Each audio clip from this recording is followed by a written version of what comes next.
پھول۔ تو اے گروہ جن و انس، تم اپنے پروردگار کی کون کون سی نعمت کو جھٹلاؤ گے؟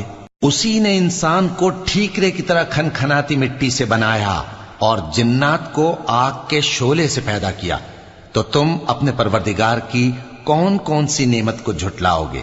وہی دونوں مشرقوں اور دونوں مغربوں کا مالک ہے، تو تم اپنے پروردگار کی کون کون سی نعمت کو جھٹلاؤ گے؟ اسی نے دو دریا رواں کیے جو آپس میں ملتے ہیں، مگر دونوں میں ایک آڑ ہے کہ اس سے تجاوز نہیں کر سکتے، تو تم اپنے پروردگار کی کون کون سی نعمت کو جھٹلاؤ گے؟ ان دونوں دریاؤں سے موتی اور مونگے نکلتے ہیں، تو تم اپنے پروردگار کی کون کون سی نعمت کو جھٹلاؤ گے؟